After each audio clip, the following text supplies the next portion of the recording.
میرے محترم دوستو بزرگو، دنیا کی محبت ہر مصیبت ہر گناہ کی جڑ ہے۔ دنیا میں جو پہلا قتل ہوا ہے وہ خواہش نفس کی وجہ سے ہوا۔ دنیا میں جو پہلا قتل ہوا ہے وہ خواہش نفس کی وجہ سے ہوا ہے۔ اس لیے اگر مسلمان اپنی نفسانی خواہشات سے نکل جائے تو مسلمان کا کیا بلکہ غیر مسلم کا بھی جان و مال محفوظ ہو جائے گا۔ غیروں تک اسلام کے صحیح معنی میں پہنچنے میں مسلمان کی خواہشات سب سے بڑی رکاوٹ ہے۔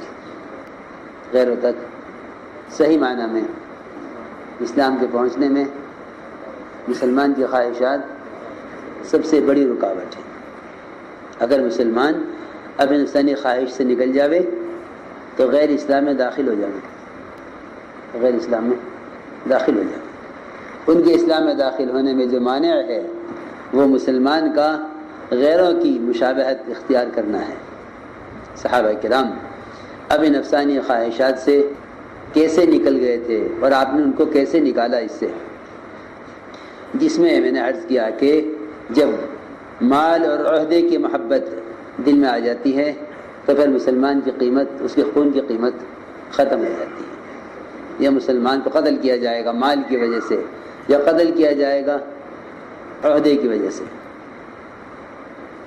عثمان رضی اللہ تعالیٰ عنہ نہیں چاہتے تھے کہ ان کی وجہ سے کسی ایک شخص کا ایک قطرہ بھی خون کا بہے، حالانکہ ایسی جذباتی محبت اب اس کی کوئی مثال نہیں دنیا میں، جو مثال اس زمانے میں مخلصین کی اپنے امراء کے ساتھ تعلق اور محبت کی تھی، اور وہ سب حق پر تھے، لیکن عثمان رضی اللہ عنہ نے ان کے حق پر ہونے کے باوجود بھی یہ نہ چاہا کہ ان کی وجہ سے کسی کا خون بہے، بلکہ سب کے خون کی حفاظت میں اپنا خون پیش کر دیا۔ سب کے خون کی حفاظت میں اپنا خون پیش کر دیا۔ عثمان رضی اللہ تعالیٰ کو جب گھیرا گیا اور ان کو محصور کیا گیا، پھر ان سے کہا گیا کہ آپ قتال کیجئے، ہم آپ کے ساتھ ہیں۔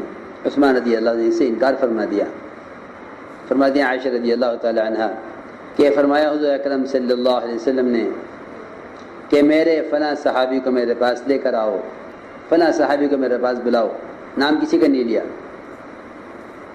تاکہ جستجو کے بعد حضرت عثمان کو لایا جاوے، نام نہیں لیا آپ نے۔ حضرت عائشہ فرماتی ہے میں نے عرض کیا کہ ابو بکر کو بلاؤں، فرمایا نہیں۔ فرماتی ہے میں نے عرض کیا تو عمر کو بلاؤں، فرمایا نہیں عمر کو بھی نہیں۔ فرماتی ہے میں نے عرض کیا پھر آپ کے چچا کے بیٹے علی کو بلاؤں، فرمایا نہیں۔ فرماتی میں نے عرض کیا تو کیا عثمان کو بلاؤں، فرمایا ہاں عثمان کو بلاؤ۔ جب عثمان تشریف لائے، حاضر خدمت ہوئے، تو آپ نے فرمایا لوگوں سے یا ان کی جو آپ کے پاس تھے، فرمایا دور ہو جاؤ، ایک طرف ہو جاؤ۔ آپ نے حضرت عثمان سے پوشیدہ طور پر کوئی بات کہی، حضرت عثمان کا رنگ چہرے کا بدل گیا بات سن کر، حضرت عثمان کا چہرے کا رنگ بدل گیا۔ کسی نے نہیں سنا آپ نے حضرت عثمان کے کان میں کیا فرمایا۔ جب وہ دن آیا جس دن عثمان کو شہید کیا گیا اور ان کو محصور کر دیا گیا ان کے گھر میں، ہم نے عرض کیا امیر المومنین کیا آپ باہر نکل کے قتال نہیں کریں گے لوگوں سے، باغیوں سے جو آپ کے خلاف کوشش میں ہیں، جو آپ کے قتل کے در پہ ہیں؟ فرمایا کہ نہیں، کیونکہ حضور اکرم صلی اللہ علیہ وسلم نے مجھ سے اس بات کا عہد لے لیا تھا کہ میں کسی کو قتل نہیں کروں گا، اور مجھ سے اس کا عہد لے لیا تھا کہ میں آخر تک اپنی بات پر جمع رہوں گا، کیونکہ جو امارت اور ذمہ داری اللہ کی طرف سے آتی ہے، اس ذمہ داری کو چھوڑ دینے سے قتل ہونا آسان ہے۔ ذمہ داری کو چھوڑ دینے سے قتل ہونا آسان ہے، کیونکہ ذمہ داری کو اگر چھوڑ دیا تو جان چرائی، اور اگر ذمہ داری کو پورا کیا تو جان کھپائی۔ اگر ذمہ داری کو پورا کیا تو جان کھپائی۔ اور ذمہ داری کو چھوڑ دیا تو جان بچائی. فرماتے ہیں عبداللہ بن عمر رضی اللہ تعالی عنہما کہ عثمان رضی اللہ تعالی عنہ نے باغیوں کی طرف جھانک کر فرمایا جب عثمان محصور تھے اور ان کا گھیرا بندی کی ہوئی تھی. فرمایا کہ مجھے کیوں قتل کر رہے ہیں آپ لوگ, مجھے کیوں قتل کرتے ہیں؟ میں نے سنا ہے فرماتے ہوئے حضور اکرم صلی اللہ علیہ وسلم کو کہ کسی مسلمان کا خون حلال نہیں ہو سکتا جب تک 3 باتوں میں سے ایک بات نہ ہو. یا تو وہ شخص کہ جس نے شادی شدہ ہونے کے باوجود زنا کیا ہو اور زنا گواہوں سے ثابت ہو گیا ہو تو اس کو رجم کیا جائے گا, پتھر مار کر ختم کیا جائے گا. یا کسی نے کسی کو عمدن مسلمان کو قتل کیا ہو تو اس کو اس کے قصاص میں قتل کیا جائے گا. یا کوئی شخص اسلام لانے کے بعد مرتد ہو جائے اسلام سے اور پھر اس کو اسلام میں لانے کی کوشش کی جائے اور وہ تیار نہ ہو تو پھر اس کو مرتد ہونے کی وجہ سے قتل کیا جائے گا. فرمایا خدا کی قسم میں نے زنا نہیں کیا نہ زمانہ جاہلیت میں اور نہ اسلام لانے کے بعد, اور میں نے کسی کو قتل نہیں کیا کسی مسلمان کو جس کا بدلے مجھے قتل کیا جائے, اور میں اسلام میں آنے کے بعد سے اسلام سے مرتد نہیں ہوا. میں گواہی دیتا ہوں کہ اللہ کے سوا کوئی عبادت کا لائق نہیں اور محمد صلی اللہ علیہ وسلم اللہ کا بندہ اس کے رسول ہیں. ابو امامہ فرماتے ہیں کہ میں حضرت عثمان کے ساتھ تھا یوم دار میں جب وہ ان کی گھیرا بندی کی ہوئی تھی. ان کے گھر کے اندر ایک ایسا حصہ تھا کہ اگر وہاں داخل ہوتے تو روشن دان سے باہر کی آوازیں اندر آیا کرتی تھی. تو باہر باقی آپس میں باتیں کر رہے تھے. چنانچہ عثمان رضی اللہ تعالیٰ عنہ اس کمرے میں کسی حاجت سے اندر داخل ہوئے اور وہاں سے نکلے کمرے سے تو چہرہ کا رنگ بدلا ہوا تھا. یہ فرمایا کہ یہ لوگ باہر میدان میں یہ باتیں کر رہے ہیں, ہاں یہ مجھے قتل کی دھمکی دے رہے ہیں. یہ فرمایا عثمان رضی اللہ تعالیٰ عنہ نے اپنے ساتھیوں سے کہ باہر باغی لوگ مجھے قتل کی دھمکی دے رہے ہیں. فرماتے ہیں کہ ہم نے کہا کہ نہیں, اللہ آپ کی کفایت کرے گا, اللہ آپ کے لیے کافی ہوگا ان کی طرف سے. عثمان نے فرمایا کہ وہ مجھے کیوں قتل کرنا چاہتے ہیں؟ میں نے سنا ہے فرماتے ہوئے حضور اکرم صلی اللہ علیہ وسلم کو کہ کسی مسلمان کا خون حلال نہیں ہے جب تک 3 باتوں میں سے کوئی بات پیش نہ آئے. ایک وہ شخص جس نے کفر اختیار کر لیا ہو اسلام لانے کے بعد, یا زنا کیا ہو شادی شدہ ہوتے ہوئے, یا کسی کو ناحق قتل کیا ہو. خدا کی قسم نہ میں نے زنا کیا ہے زمانہ جاہلیت میں نہ اسلام لانے کے بعد, اور میں نے کبھی اس کی تمنا بھی نہیں کی کہ اس دین اسلام سے کے علاوہ میں کسی اور دین پر ہوتا. جب سے اللہ نے مجھے ہدایت دی ہے میں دین اسلام پر ہوں, اور میں نے کسی کو ناحق قتل بھی نہیں کیا ہے, تو آخر یہ مجھے کیوں قتل کرتے ہیں؟ ابو لیلہ کندی کہتے ہیں کہ میں تو عثمان کے پاس تھا جب وہ محصور تھے. انہوں نے ایک روشندان سے میں جھانکا, وہ فرما رہے تھے, ایک روشندان سے جھانک کر فرمایا انہوں نے باہر باغیوں سے کہ اے لوگو مجھے قتل مت کرو, اور اگر مجھ سے کوئی غلطی ہوئی ہے تو اس غلطی کی مجھ سے توبہ کرواؤ. پھر یہ فرمایا خدا کی قسم اگر تم نے مجھے قتل کر دیا تو تم کبھی اکٹھے نماز نہیں پڑھو گے, اکٹھے نماز نہیں پڑھو گے, اور تم دشمن کے مقابلے پر کبھی اکٹھے نہیں ہوگے. اس لیے کہ جو قوم یا جو جماعت اپنے امیر سے متعلق نہیں ہوگی دشمن اس پر قابض اور غالب آ جائیں گے, دشمن اس پر غالب آ جائیں گے. یہی مطلب ہے اس کا کہ اگر تم نے مجھے قتل کر دیا تو تم اکٹھے نماز نہیں پڑھ سکو گے کبھی بھی, اور تم اکٹھے دین کی محنت پر بھی مجتمع نہیں ہوگے اور دشمن کے مقابلے پر بھی جمع نہیں ہوگے. اور یہ فرمایا کہ اگر تم نے مجھے قتل کر دیا تو تمہارے درمیان ایسا اختلاف پیدا ہوگا کہ تم آپس میں ایک دوسرے کے مقابلے پر ایسے ہو جاؤ گے. دونوں ہاتھ کی انگلیوں کو انہوں نے اس طرح داخل کیا ایک دوسرے میں. پھر یہ آیت پڑھی یا قوم لا یجرمنکم شقاقی ان یصیبکم مثل ما اصاب قوم نوح او قوم ہود او قوم صالح.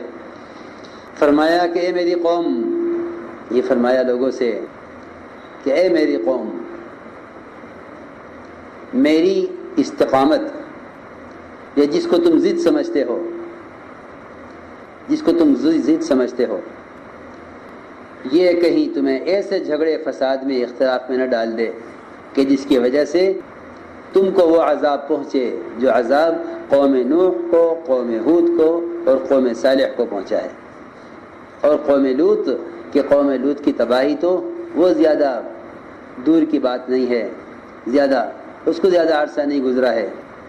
چنانچہ عثمان رضی اللہ تعالیٰ عنہ نے عبداللہ بن السلام کو آدمی بھیج کر بلوایا، ان سے مشورہ کیا کہ مجھے کیا کرنا چاہیے، یہ لوگ میرے خلاف کوشش میں ہیں، مجھے کیا کرنا چاہیے. تو حضرت عبداللہ بن السلام نے فرمایا الکفہ الکفہ، کہ نہیں آپ ہاتھ رو کے رکھیں، ہاتھ رو کے رکھیں. آپ کا ہاتھ رو کے رکھنا یہ آپ کی دلیل کو زیادہ پختہ بنائے گا. یہ قیامت میں آپ کے پاس دلیل ہوگی، آپ کی دلیل مضبوط ہوگی قیامت میں.